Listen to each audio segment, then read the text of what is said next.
महाशिवरात्रि के दिन बवाल और हिंसा की घटनाएं हुई। सीतामढ़ी में शिव मंदिर में तोड़फोड़ हुई तो नालंदा में शिव बारात पर हमला हुआ। ऐसे में सवाल है कि धार्मिक जुलूस पर बार बार पत्थरबाजी क्यों और क्यों ऐसी घटनाओं को रोकने में फेल हो जाती है पुलिस। ये देखिए, इन पत्थरों को देखिए, एक दो नहीं बल्कि हर ओर बिखरे पड़े हैं। जब शिव बारात निकल रही थी तो उस पर पत्थर चलाए गए। जो पत्थर चला रहे थे वो क्या हिंदुओं को सबक सिखाना चाहते थे? क्योंकि पीड़ित पक्ष ने मुस्लिम समुदाय के लोगों पर हमले का आरोप लगाया है। बलमार पीट लगा, हल्ला हुआ इसी तरह से कि मार दिल के मैंने ऐसा कुछ नहीं था। मुसलमान जी नहीं, जख्मी है वो, शायद यहाँ से रेफर किया गया है। तस्वीरें नालंदा के मफी गांव की है। शिव बारात के दौरान हुई पत्थरबाजी में कई लोग घायल हुए। दोनों तरफ से 10 लोगों को अरेस्ट किया गया है। नालंदा के मफी गांव में शिव बारात पर हुए हमले के बाद फिलहाल हालात पुलिस के नियंत्रण में है। पुलिस का कहना है कि ये आपसी विवाद का मसला है। पुलिस नालंदा की घटना को आपसी विवाद बता रही है, लेकिन सीतामढ़ी में भी शिव मंदिर में तोड़फोड़ की गई, पुजारी की झोपड़ी फूंक दी गई। सवाल है कि शिव मंदिर में तोड़फोड़ क्यों की गई? क्या वो भी आपसी विवाद का मामला है? खैर, इस तरह का कोई मामला नहीं है कि इस जुलूस को लेकर या कोई सांप्रदायिक मामला को लेकर या कोई इशू जो है कम्युनल इशू को लेकर ऐसा नहीं हुआ है। ये पूरी घटना आपसी विवाद है। महाशिवरात्रि पर बवाल की खबर वैशाली और मुजफ्फरपुर से भी आई, जहां शिव भक्तों पर पुलिस ने लाठीचार्ज किया। फिलहाल चारों ही जिलों में बड़ी संख्या में पुलिस बल को तैनात किया गया है। किसी भी तरह की अफवाह पर ध्यान नहीं देने की अपील की गई है। लेकिन सवाल है कि आखिर बिहार में हो क्या रहा है? हिंदू त्योहारों पर बार बार हिंसा क्यों? पिछली घटनाओं से पुलिस क्यों नहीं लेती सबक? उपद्रवियों पर ठोस कार्रवाई कब होगी? अगर हुई होती सख्त कार्रवाई तो क्या कर पाते ऐसी हिमाकत? Bureau report, news 18।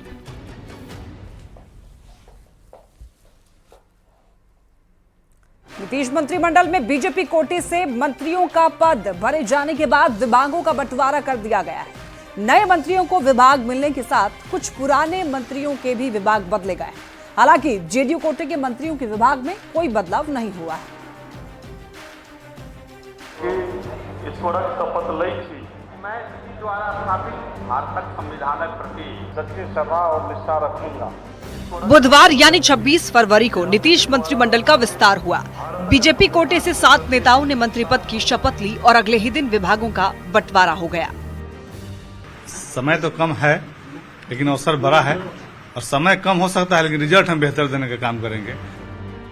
जेडीयू कोटे के सभी 13 मंत्रियों के विभाग में कोई फेरबदल नहीं हुआ है, लेकिन बीजेपी कोटे के कई मंत्रियों के विभाग बदले गए हैं। डिप्टी सीएम सम्राट चौधरी को छोड़कर बीजेपी कोटे के कमोबेश सभी मंत्रियों के विभागों में कुछ न कुछ बदलाव किया गया है। दूसरे डिप्टी सीएम विजय सिन्हा से 2 अहम विभाग, पथ निर्माण और कला संस्कृति एवं युवा विभाग वापस ले लिया गया है। अब उनके पास कृषि एवं खान भूतत्व विभाग का प्रभार है। जीवेश मिश्रा को नगर विकास विभाग मिला है, जो अब तक नितिन नवीन के पास था, जबकि नितिन नवीन को पथ निर्माण दे दिया गया है। ये विभाग इनके पास पहले भी रह चुका है। वैसे अभी पथ निर्माण विभाग विजय सिन्हा के पास था। प्रेम कुमार को सहकारिता विभाग, रेणु देवी को पशु एवं मत्स्य संसाधन विभाग, मंगल पांडे को स्वास्थ्य के साथ विधि विभाग दिया गया है। मंगल पांडे के पास पहले कृषि विभाग भी था, जो अब विजय सिन्हा के पास चला गया है।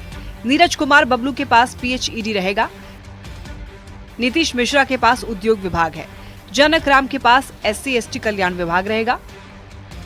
हरि सैनी को पिछड़ा अति पिछड़ा कल्याण विभाग दिया गया है। पहली बार मंत्री बने संजय सरावगी को दिलीप जायसवाल वाला विभाग राजस्व एवं भूमि सुधार दिया गया है। सुनील कुमार को वन एवं पर्यावरण, राजू सिंह को पर्यटन विभाग, मोतीलाल प्रसाद को कला संस्कृति विभाग मिला है।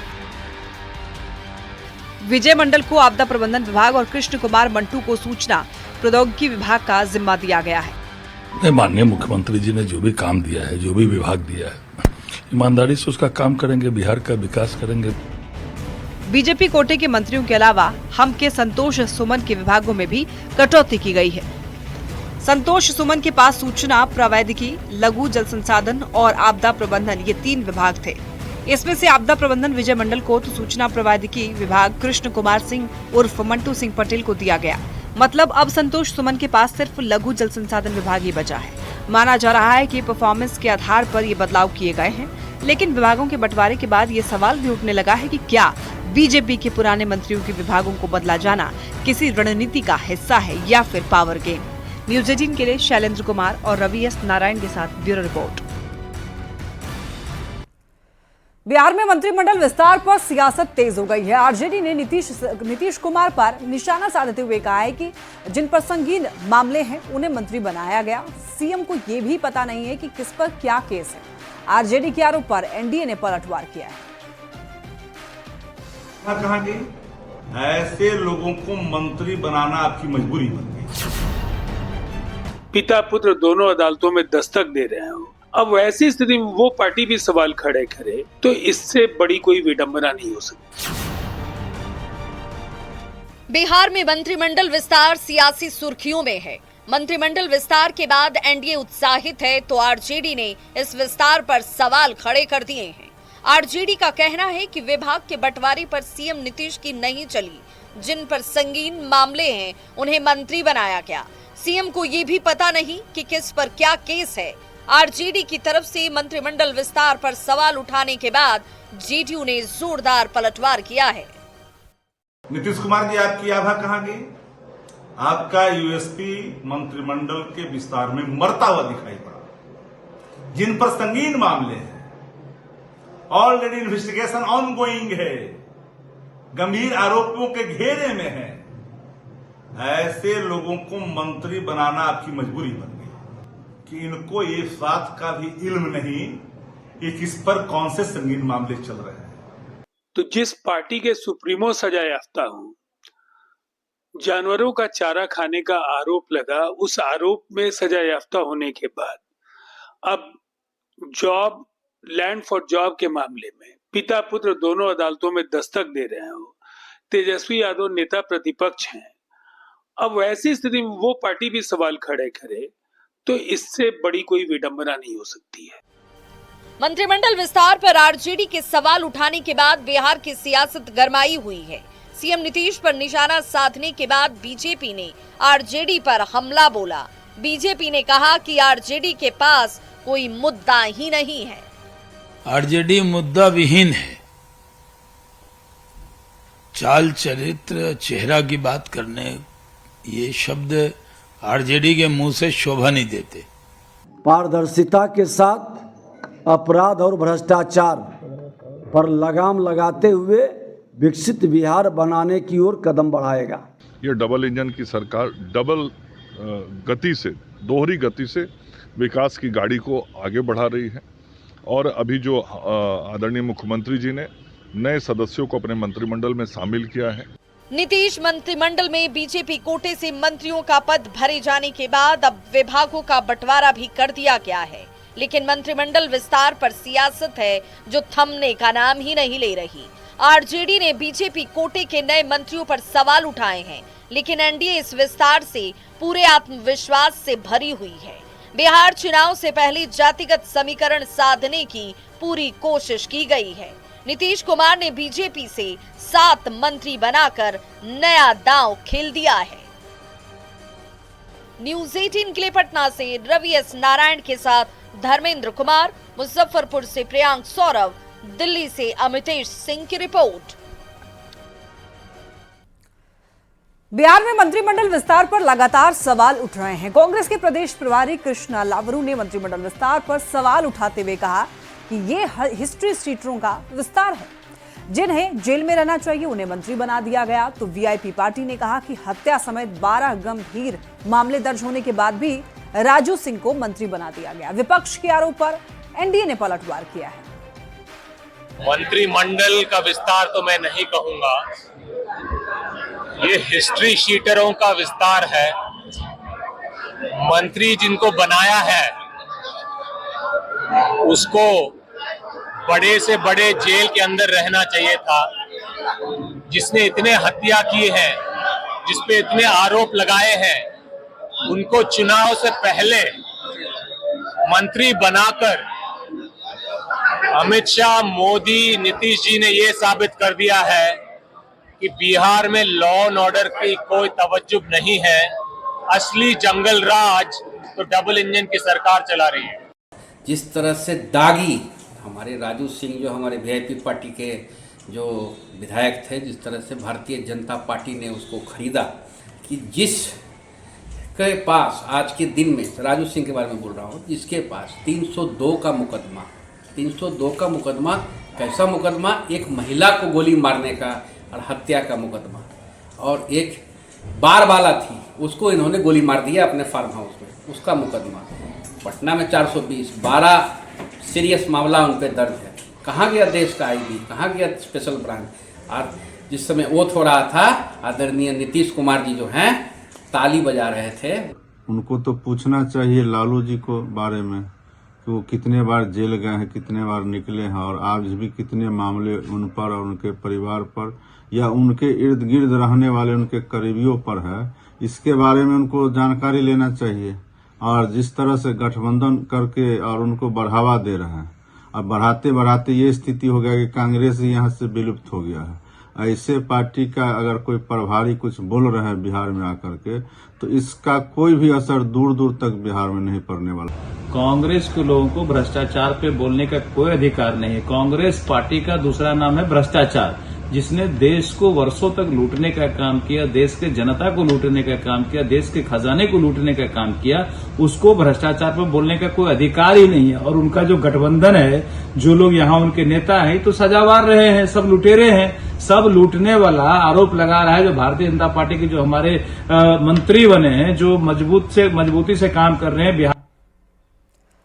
नीतीश कुमार के बेटे निशांत पर बिहार में सियासी सरगर्मी तेज है। जेडीयू विधायक गोपाल मंडल ने निशांत को लेकर बड़ा बयान दिया। गोपाल मंडल ने कहा कि अगर निशांत कुमार को राजनीति में नहीं लाया गया तो जेडीयू समाप्त हो जाएगा। नीतीश कुमार के बाद जेडीयू में कोई ऐसा चेहरा नहीं है जो पार्टी को संभाल सके। गोपाल मंडल के बयान के बाद अब बिहार की सियासत गरमाई हुई है। इस बार तो नीतीश कुमार का चेहरा लेके लड़ जाएंगे, अगले बार कौन लड़ेगा? तो निशांत को लाया जाए।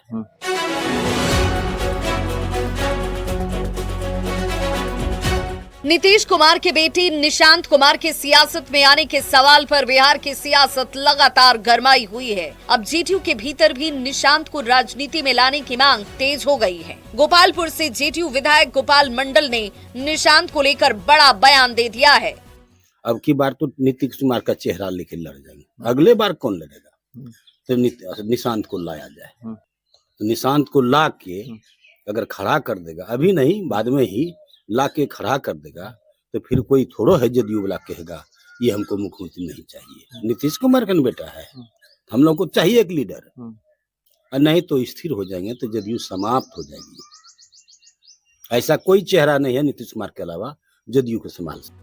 जेडीयू विधायक गोपाल मंडल के बयान पर सियासत गरमा चुकी है। जेडीयू के दूसरे नेता और सहयोगी बीजेपी जहां सधे हुए अंदाज में बयान दे रही है और सब कुछ नीतीश कुमार और उनके बेटे निशांत पर छोड़ चुकी है, वहीं विपक्ष के नेता का कहना है कि अब जेडीयू कुछ भी कर ले, उनकी नैया डूबने वाली है। देखिए, गोपाल मंडल जी ने जो निशांत जी के संबंध में बयान दिया है, ये कहीं ना कहीं जनता दल यू के अंदर जो बेचैनी है, जनता दल यू के विधायकों में जो बेचैनी है, उसका प्रकटीकरण है। और यह स्पष्ट रूप से दिखता है। विरासत की राजनीति के माध्यम से जनता दल यू के नेता आज जेडीयू कितना लाचार हो गई है वो दिखता है। जो राजनीति में नहीं है, जिसके दूर दूर तक कोई राजनीति से लेना देना नहीं है, उस पे ये लोग दाव लगाने की कोशिश कर रहे हैं। ये दिखाता है कि जेडीयू में कितना अंतरकलह है और कितना विरोधाभास है एक दूसरे से, कि पार्टी को अब खाई में जाना निश्चित है, और ये बिल्कुल होना भी चाहिए। ये किसी भी इंडिविजुअल का संवैधानिक अधिकार होता है कि अपने जीवन में वो क्या करेंगे, राजनीतिक या सामाजिक जीवन में अपना योगदान किस तरह से देंगे। तो इन बातों का जवाब आदरणीय निशांत जी के पास है। लोग अपने हिसाब से पॉलिटिकल एंगल सेट करते रहते हैं, लेकिन इसका कोई मतलब नहीं बनता। निशांत जी राजनीति में आएंगे या नहीं आएंगे, ये निशांत जी स्वयं तय करेंगे। वो अगर राजनीति में आएंगे तो उनकी भूमिका क्या होगी पार्टी में, ये जदयू का नेतृत्व तय करेगा। लेकिन जो हमारी पार्टी का मसला है, भारतीय जनता पार्टी का, तो ये स्पष्ट है कि निशांत जी अच्छे आदमी हैं, सच्चे और अच्छे लोग राजनीति में आएंगे तो भारतीय जनता पार्टी उनका वेलकम करेगी। निशांत कुमार राजनीति में आएंगे या नहीं, ये बिहार की सियासत में इस वक्त बड़ा सवाल बन गया है। निशांत की राजनीति में आने के सवाल पर बिहार में सियासी सरगर्मी बढ़ी हुई है। अब गोपाल मंडल ने बड़ी मांग कर एक कदम और आगे बढ़ा दिया है। न्यूज़ 18 के लिए भागलपुर से आशीष रंजन के साथ पटना से रवि एस नारायण की रिपोर्ट। सिवान में पुलिस और एक बदमाश के बीच मुठभेड़ का ऐसा मामला सामने आया है जिसे सुनकर आपको लगेगा कि आप किसी फिल्म की कहानी देख रहे हैं। क्या है पूरा मामला, इस रिपोर्ट में आप खुद देखिए।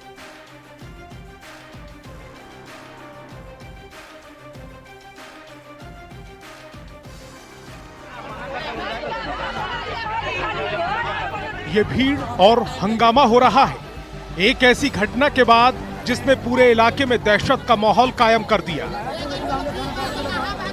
तस्वीर है सीवान के महाराजगंज थाना क्षेत्र के इंदौली गांव की। बताया जा रहा है कि पुलिस ने प्रमोद यादव को एक दिन पहले गिरफ्तार किया था। पुलिसिया पूछताछ में प्रमोद यादव ने बताया कि उसने अपने घर के पास कुछ हथियार छिपाकर रखे। हथियार बरामद करने पुलिस उसे इंदौली गांव लेकर पहुंची। उसने भूसे के ढेर से हथियार निकाले और पुलिस पर ही फायरिंग कर दी। ग्राम इंदौली से गिरफ्तार किया गया। उसके द्वारा अपने कन्फेशन में विभिन्न घटनाओं में प्रयुक्त हथियार को अपने घर के पीछे पिटारी में छुपाए जाने की बात बताई गई। तत्पश्चात पुलिस टीम द्वारा बरामदगी हेतु उसे लेकर वहां जाया गया, जहां पर मौका देखकर छुपाए हुए हथियार से ही फायर करते हुए भागने की कोशिश की गई। जवाबी कार्रवाई में पुलिस ने भी फायरिंग की। एक गोली प्रमोद यादव के पैर में लगी और वो गंभीर रूप से घायल हो गया। प्रमोद के घर वालों ने पुलिस की कार्रवाई पर सवाल उठाए हैं। गोली मार का तुरंत बैठा हुए गाड़ी में ये महाराज के अंदर आना थाना रहे और कोई को थाने का गाड़ी रहे सब। घायल प्रमोद यादव पर कई थानों में करीब 6 केस दर्ज है। फिलहाल प्रमोद यादव को इलाज के लिए अस्पताल में भर्ती कराया गया है। उसकी हालत गंभीर बताई जा रही है। सीवान से संवाददाता मृत्युंजय कुमार के साथ ब्यूरो रिपोर्ट। कहते हैं शिक्षक समाज को गढ़ता है, समाज के भविष्य को संवारता है, यानी बच्चों को शिक्षित करता है। पर जहानाबाद से एक शिक्षिका का ऐसा वीडियो सामने आया है जिसे देखकर आप हैरान हो जाएंगे। केंद्रीय विद्यालय की शिक्षिका को फिलहाल सस्पेंड कर दिया गया है, लेकिन आखिर क्यों सस्पेंड कर दिया गया है, क्यों और ये क्या पूरा मामला है, इस रिपोर्ट में आप देखिए। And me being here, I can see it every day. The ground reality is Bihar is just people have no civic sense. Not even kidding. The people who want to travel from Bihar to Delhi, it is just people have made it so difficult for us because, oh God, they have zero civic sense. I mean it, zero civic sense. Video में दिख रही ये महिला शिक्षक हैं, वो भी किसी ऐसे वैसे स्कूल की नहीं, देश के सबसे प्रतिष्ठित शिक्षण संस्थानों में से एक केंद्रीय विद्यालय संगठन के शिक्षक। पर इनकी भाषा ऐसी है जिसे सुनकर आप कान पर हाथ रख लेंगे। And me being here, I can see it every day. The ground reality is Bihar is just. इनकी पूरी बात न हम आपको सुना सकते हैं, न आप सुन सकते हैं। इस महिला का नाम है दीपाली शाह, जो जहानाबाद में प्रशिक्षु प्राथमिक शिक्षिका के तौर पर तैनात थीं। इस दौरान दीपाली ने एक वीडियो बनाकर सोशल मीडिया पर डाला और बिहार को जमकर गालियां बकीं। दीपाली का ये वीडियो सोशल मीडिया पर वायरल हो गया। बिहार के लोगों में इसे लेकर गुस्सा फूट पड़ा। जहानाबाद की डीएम अलंकृता पांडे ने भी मामले को गंभीरता से लिया और वायरल वीडियो की जांच के आदेश दिए। फिलहाल आरोपी शिक्षिका को सस्पेंड कर दिया गया है और मामले की जांच की जा रही है। तैयारी 3 के अभ्यर्थी पिछले 40 दिनों से लगातार सप्लीमेंट्री रिजल्ट की मांग को लेकर गर्दनीबाग में प्रदर्शन कर रहे हैं, लेकिन सरकार की तरफ से अब तक किसी भी प्रकार का जवाब नहीं दिया गया है। अभ्यर्थियों की अगर माने तो 9 मार्च को सफल अभ्यर्थियों को ज्वाइनिंग लेटर दिया जाएगा, लेकिन जो कट ऑफ और बॉर्डर लाइन पर आकर के बाहर हुए उन पर सरकार का कोई ध्यान नहीं है। प्रदर्शन स्थल का जायजा लिया न्यूज़ 18 संवाददाता रजनीश कुमार ने।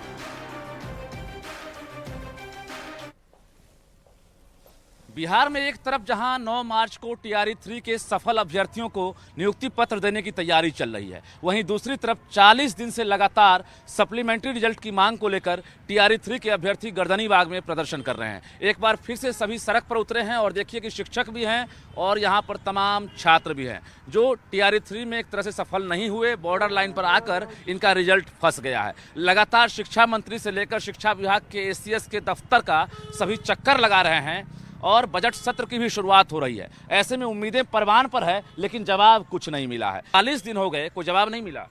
जी नहीं, अभी तक तो लिखित आश्वासन कुछ नहीं मिला। और सबसे पहले आपके चैनल को धन्यवाद और नवीन सर को धन्यवाद, जो आज भी मुझे नवीन सर को देख के लगा कि भारतवर्ष में गुरु द्रोण जैसे शिष्य आज भी हैं। क्या जवाब मिल रहा है शिक्षा विभाग से? जवाब तो लिखित आश्वासन नहीं मिल रहा है, लेकिन उम्मीद है कि मिलेगी। टीआरई 3 में मल्टीपल काउंसलिंग भी की गई है, तो अब कहाँ पर पेंच फंस रहा है? सर 87,774 वैकेंसी दी गई और उसमें शुरुआत में ही 86,500 ही फाइनल रिजल्ट जारी किया गया। सॉरी 66,000 और करीब 21,000 प्लस सीट तो शुरुआत में ही खाली रह गई। सवाल ये उठता है कि इतने ही मार्क्स लेकर के अभ्यर्थी 9 तारीख से 9 मार्च को ज्वाइनिंग लेटर अब लेंगे और इतने ही मार्क्स लेकर के बच्चे जद्दोजहद कर रहे हैं ज्वाइनिंग के लिए। इन लोगों की क्या गलती है कि किन्हीं का जन्म थोड़ा आगे हुआ, किन्हीं का जन्म थोड़ा पीछे हुआ और ये लोग अपने तरफ से लगातार कोई मंत्री, कोई विधायक, कोई विधान परिषद पक्ष हो या विपक्ष, कहीं पर भी ये अपना प्रयास नहीं छोड़े कि हम लोगों के साथ उचित न्याय हो पाए। देखिए, शिक्षा विभाग माननीय शिक्षा मंत्री से लगभग हम लोग आज 8वां दिन है कि उनसे फेस टू फेस मुलाकात की, उनसे वार्तालाप किए, लेकिन माननीय शिक्षा मंत्री जी महोदय, हम लोग आपके बस एक मतलब कि आदेश पत्र का इंतजार कर रहे हैं महोदय। बस एक आदेश पत्र निकाल दीजिए, क्या कि बीपीएससी से हम लोग को 15 जनवरी के ऐसा आदेश आ गया है कि अगर मतलब कि शिक्षा विभाग यानी अध्यापन विभाग से अगर सप्लीमेंट्री रिजल्ट के लिए अगर मांग वो होती है तो हम सप्लीमेंट्री रिजल्ट जारी कर देंगे। सर तीसरा अटेम्प्ट है ये सर। अब सर बोल रहे हैं कि आप 4.0 का सर तैयारी कीजिए। अब सर हम क्या तैयारी करें सर? हम लोग 3.0 का तैयारी किए और कटअप के बराबर सर नंबर ला लिए हैं सर। अब बोल रहे हैं सर 4.0 तैयारी करने के लिए कहाँ का सर न्याय है सर? आप लिखित आश्वासन दीजिए सर। हम लोग 40 दिन से यहाँ पर बैठे हुए हैं सर। हम लोग क्या करें सर? हम मर जाएंगे सर। माननीय शिक्षा मंत्री एसीएस सर महोदय, हाथ जोड़ करके विनती है सर, आप एक लिखित आश्वासन दे दीजिए सर, हम उठ जाएंगे सर। लगातार बनी हुई है, नजरें लगातार सचिवालय पर टिकी हुई है और यही भरोसा है कि शिक्षा विभाग सप्लीमेंट्री रिजल्ट जारी करेगा। और यही कारण है कि 40 दिन हो गए और उसके बाद भी लगातार जो अभ्यर्थी हैं वो गर्दनीबाग में डटे हुए हैं। अब एक ही आसरा है कि मुख्यमंत्री नीतीश कुमार शायद फैसला लें और इन लोगों के लिए खुशियों का दिन लौटेगा। कैमरामैन अमित के साथ रजनीश कुमार, न्यूज़ 18 पटना। आरा में